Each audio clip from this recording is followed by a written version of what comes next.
बिस्मिल्लाहिर्रहमानिर्रहीम। अस्सलाम वालेकुम YouTube family, welcome back to my channel. जी व्यूअर्स, तो मुझे इंस्टाग्राम पे बहुत सी रिक्वेस्ट आ रही थी कि पिज़्ज़ा की रेसिपी शेयर कर दें। तो जी जनाब, आपने कहा और हम हाजिर हो गए पिज़्ज़ा की रेसिपी की वीडियो लेके। बहुत ही आसान और सिंपल सी रेसिपी है। बहुत से इश्यूज़ होते हैं पिज़्ज़ा बनाने में कि हमारे पास ओवन नहीं है तो हम पिज़्ज़ा कैसे बनाएं, अगर हम बनाते हैं तो डो सही से राइज़ नहीं होती, या फिर पिज़्ज़ा जो है वो नीचे से जलने लग जाता है और ऊपर से अभी अच्छे से कुक नहीं हुआ होता। तो ये जो सारे मसले मसाइल हैं इनका हल आ गया है। बस तुसी वीडियो शुरू तो आखिर तक देखनी है ताकि आपको अच्छे से समझ आ जाए। तो सबसे पहले हम डो रेडी कर लेते हैं। तो इसके लिए मैंने 2 कप मैदा ले लिया है और इसको अच्छे से छान लिया है। इसके बाद मैंने सॉल्ट ले लिया है, मैंने हाफ़ टी स्पून लिया है, आप अपने जायके के हिसाब से यूज़ कर सकते हैं, बस हल्का सा डलता है इसके अंदर। इसके बाद मैंने यीस्ट ले ली है 1 टेबल स्पून और शुगर ले ली है 1 टेबल स्पून। इस बात का आपने ध्यान रखना है कि यीस्ट जो है वो ज़्यादा पुरानी ना पड़ी हो, क्योंकि फिर उसका जो असर है वो ख़त्म होता जाता है और उससे जो है वो डो राइज़ भी नहीं होती है। तो ये सारे इंग्रेडिएंट्स थे जो हम डो के लिए यूज़ करेंगे। सारे इंग्रेडिएंट्स और उसकी क्वांटिटी मैंने मेंशन कर दी है, आप इसका स्क्रीनशॉट लेके रख सकते हैं ताकि आपके काम आ जाए। तो अब हम चलते हैं डो की प्रिपरेशन की तरफ। इसके लिए मैंने बाउल में मैदा ले लिया है। अब हम इसमें यीस्ट ऐड कर देंगे। आप चाहें तो इसको अलहदा से पानी में मिक्स करके ऐड कर दें, और या फिर आप इस तरह डायरेक्ट भी ऐड कर सकते हैं। ये इंस्टेंट यीस्ट है तो आप डायरेक्ट भी ऐड कर सकते हैं। इसके बाद मैंने इसमें शुगर ऐड कर दी है, फिर हम सॉल्ट भी ऐड कर देंगे और इन सारी चीज़ों को हम अच्छे से मिक्स कर लेंगे। तो ये सारी चीज़ें अच्छे से मिक्स हो गई हैं। अब हम डो गूंद लेते हैं। इसके लिए मैं नीम गर्म पानी यूज़ कर रही हूँ, ठंडा पानी नहीं यूज़ करना, और आप इसकी जगह दूध भी यूज़ कर सकते हैं। तो अब हम इसके साथ थोड़ा थोड़ा पानी ऐड करते जाएंगे और इसको हम गूंद लेंगे, एकदम से पतला नहीं करना। तो ये देख सकते हैं मैंने डो को गूंद दिया है। ये थोड़ी स्टिकी होती है, थोड़ी नहीं एक्चुअली काफ़ी स्टिकी होती है। तो इसको 3 से 4 मिनट गूंदना है और इसके बाद हम इसमें घी या ऑयल जो भी आपके पास हो आप वो ऐड करें 1 टेबल स्पून। 2 से 3 मिनट के लिए आपने अगेन गूंद लेना है इसको, और अब ये उतनी स्टिकी नहीं रहेगी। ये देख सकते हैं अब उस तरह से हाथों के साथ नहीं चिपक रही है। तो बस इस तरह की आपकी डो होनी चाहिए। अब हम इसको एक बाउल में डाल देंगे और इसके ऊपर भी हम हल्का सा घी लगा देंगे ताकि वो चिपके नहीं बाउल के साथ। और इसको आपने राइस होने के लिए रख देना है तकरीबन 1.5 घंटे के लिए। तो ये देख सकते हैं मैंने इसको रैपिंग शीट के साथ कवर कर दिया है। अगर आपके पास नहीं है तो आप किसी ढक्कन या किसी कपड़े के साथ भी इसको कवर कर सकते हैं। तो अब हम चलते हैं अपने पिज़्ज़े की टॉपिंग की तरफ। इसके लिए मैंने एक टमाटर ले लिया है और इसको मैंने इस तरह से राउंड स्लाइसिस में काट लिया है। आप किसी भी शेप में कट कर सकते हैं, और अगर आपको नहीं पसंद पिज़्ज़ा में तो आप ये स्किप भी कर सकते हैं। इसके बाद मैंने शिमला मिर्च ली थी, हाफ मैं ये यूज़ कर रही हूँ, और इसको भी मैंने इस तरह से स्लाइसिस में काट लिया है। एक छोटे साइज़ की अनियन ली थी मैंने और इसको मैंने इस तरह से रिंग्स में कट कर लिया है। 2 से 3 हरी मिर्चें ली है मैंने और इसको भी मैंने इस तरह से कट करके रख लिया है। ये वेजिटेबल्स हैं, इनके अलावा आप कोई और यूज़ करना चाहें तो आप वो भी कर सकते हैं। इसके बाद मैंने चिकन ले लिया है 250 ग्राम और इसको मैंने इस तरह से छोटे छोटे क्यूब्स में कट कर लिया है। चिकन के पीसेस ज़्यादा बड़े नहीं होने चाहिए, अदरवाइज़ वो अच्छे से अंदर कुक नहीं होते। इसके बाद मैंने ली है पिज़्ज़ा सॉस 2 से 3 खाने के चम्मच। इसकी रेसिपी मैं आपके साथ शेयर कर चुकी हूँ, उसका लिंक मैं डिस्क्रिप्शन बॉक्स में दे दूँगी। और चीज़ के लिए मैंने मोज़रेला और चेडर दोनों ली है और इनकी क्वांटिटी आप अपनी पसंद के हिसाब से रख सकते हैं। तो ये सारी चीज़ें हैं जो हम टॉपिंग के लिए यूज़ करेंगे। अब हम चिकन रेडी कर लेते हैं पिज़्ज़ा के लिए। इसके लिए मैंने पैन में ऑयल ले लिया है और अब हम इसमें अपने चिकन के जो पीसीस थे वो डाल देंगे और आपने इसको मीडियम फ्लेम पे कुक होने देना है। ये देख सकते हैं ये आहिस्ता आहिस्ता अपना कलर चेंज कर रहा है।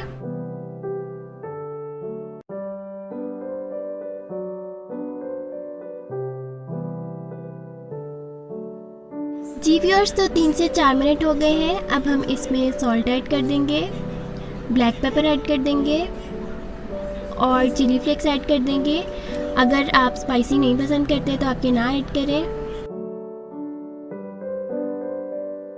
और आखिर में हम सिरका यानी कि विनेगर वो इसमें ऐड कर देंगे 1 टेबल स्पून, और इन सारी चीज़ों को हम 2 से 3 मिनट के लिए और अच्छे से पका लेंगे। तो 2 से 3 मिनट कुक करने के बाद ये कुछ इस तरह की स्टेट में आ जाएगा।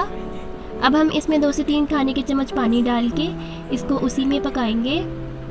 ताकि ये अच्छे से सॉफ्ट हो जाए। पिज़्ज़ा की टॉपिंग के लिए चिकन को अच्छे से खुश्क होना चाहिए, अंदर पानी नहीं होना चाहिए।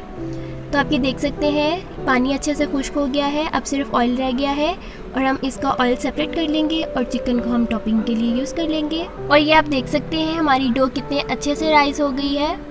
आप इसी मेथड से डो बनाएं, आपकी डो कभी भी सख्त नहीं होगी और बहुत अच्छे से राइस भी होगी। इस डो से आप 2 स्मॉल साइज़ पिज़्ज़ा इजीली बना सकते हैं, इसलिए मैंने इसको 2 पोर्शंस में डिवाइड कर लिया है और एक से मैं आपको पिज़्ज़ा बना के दिखाऊंगी। अब हम इस डो को अच्छे से बेल लेंगे। डो का साइज़ आप पैन के डायमीटर से मेजर कर सकते हैं कि हमने अभी डो को कितना बेलना है। तो ये देख सकते हैं ये हमारा पैन है जिसमें हम पिज़्ज़ा बनाएंगे और ये डो इसके साथ बिल्कुल ठीक आ रही है, इसको और बेलने की ज़रूरत नहीं है। अब हम अपने पैन को ग्रीस कर लेते हैं जिसमें हमने पिज़्ज़ा बनाना है। तो ये देख सकते हैं मैंने इसमें ऑयल लगा लिया है अच्छे से हर तरफ, ताकि पिज़्ज़ा इससे चिपके नहीं। अब हम इसमें अपनी डो को इस तरह से रख लेंगे और इसको सेट कर लेंगे एजिस से। एजिस को आपने अच्छे से दबा के सेट करना है, क्योंकि अक्सर ऐसा होता है जब हम टॉपिंग करते हैं और किनारे सही से सेट नहीं हुए होते तो वो सारा पिज़्ज़ा बीच में आके इकट्ठा हो जाता है और पिज़्ज़ा की शेप ख़राब हो जाती है। अब हम इसमें फोक की मदद से इस तरह से निशान लगा लेंगे, इससे हमारी डो फटेगी नहीं। तो जिन लोगों को ये इशू है कि उनकी डो फट जाती है पिज़्ज़ा की, तो आप ये ज़रूर ट्राई करें, क्योंकि इससे सारे एयर बबल्स निकल जाते हैं और फिर आपका पिज़्ज़ा बड़ा अच्छा सा बन जाता है। फोक की मदद से मैंने सारे पिज़्ज़ा पे ये अच्छे से निशान लगा दिए हैं। अब हम इस पे पिज़्ज़ा सॉस स्प्रेड कर देते हैं। अगर आप बच्चों के लिए बना रहे हैं तो मैं सजेस्ट नहीं करती कि आप पिज़्ज़ा सॉस यूज़ करें, आप फिर केचप यूज़ कर लें इसकी जगह पे, क्योंकि ये थोड़ा सा स्पाइसी होता है।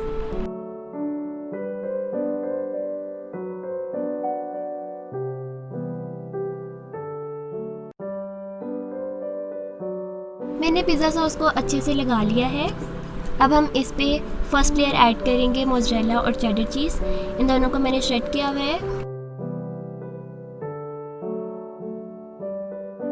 तो चीज़ की लेयर लगाने के बाद हम इसके ऊपर वेजिटेबल्स ऐड कर देंगे। तो आप ये देख सकते हैं मैंने इस पे शिमला मिर्च को लगा दिया है। आप चाहें तो इसको छोटे क्यूब्स में काट लें या आप इस तरह से स्लाइसिस में काट सकते हैं लंबा लंबा, आपकी अपनी मर्ज़ी है। इसके बाद हम इस पे चिकन ऐड कर देंगे। इसके लिए मैं आपको एक टिप देना चाहूँगी कि जब आप चिकन की टॉपिंग करें इस पे, तो आप जो चिकन के पीसीस हैं उसको सबसे पहले एजिस पे लगाएं, जिस तरह से मैं लगा रही हूँ। इससे ये होता है कि आपका पिज़्ज़ा एक तरह से फिक्स हो जाता है और अक्सर जब देगची में रखते हैं या ओवन में रखते हैं तो पिज़्ज़ा मूव नहीं करता अपनी जगह से और उसकी शेप भी ख़राब नहीं होती। तो इस पर मैंने चिकन की टॉपिंग कर दी है। इसके बाद हम इसके ऊपर अनियन की टॉपिंग कर देंगे। पिज़्ज़ा में जितने कलर्स आएंगे उतनी ज़्यादा खूबसूरती आएगी। आप इसमें शिमला मिर्च जो है डिफरेंट कलर्स की जो होती है आप वो भी यूज़ कर सकते हैं, या बाकी कोई भी डिफरेंट वेजिटेबल्स यूज़ कर सकते हैं। और अब हम इसके ऊपर टमाटर लगा देंगे। अगर आपको नहीं पसंद तो आप ना ऐड करें। और आखिर में फिर एक दफ़ा हम चीज़ की लेयर लगाएंगे। तो चीज़ की लेयर लगाने के बाद मैं इसके ऊपर अगेन शिमला मिर्च ऐड करूँगी और टमाटर ऐड करूँगी। उसको ऐड करने की वजह ये है क्योंकि ये सारी चीज़ें चीज़ की लेयर के नीचे आ गई हैं तो इसका कलर नहीं आएगा। तो इसकी खूबसूरती के लिए हम अगेन थोड़ी सी वेजिटेबल्स ऊपर ऐड करेंगे ताकि पिज़्ज़ा के ऊपर वो कलर्स नज़र आ सकें। लेकिन अगर आपको इसकी खूबसूरती और इसकी सूरत से फ़र्क नहीं पड़ता, आपको सिर्फ इसके जायके और इसकी सीरत से प्यार है, तो आप ये स्किप भी कर सकते हैं। अब हम इसके एजेस पे ऑयल लगा देंगे ताकि ये सॉफ्ट रहे। और मैंने देगची को 5 से 10 मिनट के लिए प्री हीट कर लिया था। नमक बिछा के ऊपर मैंने स्टील का बर्तन रख लिया है, आप जाली का स्टैंड यूज़ कर सकते हैं। और इसके ऊपर हम पिज़्ज़ा का पैन रख देंगे और इसको तकरीबन 40 से 45 मिनट के लिए आपने लो फ्लेम पे कुक कर लेना है।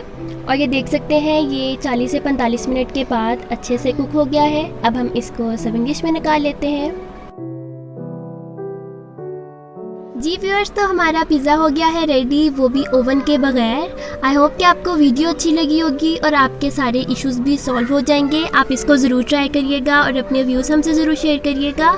अगर वीडियो अच्छी लगी है तो मेरी वीडियो को लाइक करें और मेरे चैनल को सब्सक्राइब करें। इंस्टाग्राम और फेसबुक के पेज का लिंक मैं डिस्क्रिप्शन बॉक्स में दे दूँगी, काइंडली उसको भी फॉलो करें। इंशाल्लाह मिलेंगे नई रेसिपी नई वीडियो के साथ। अपना बहुत सारा ख्याल रखिएगा। अल्लाह हाफिज़।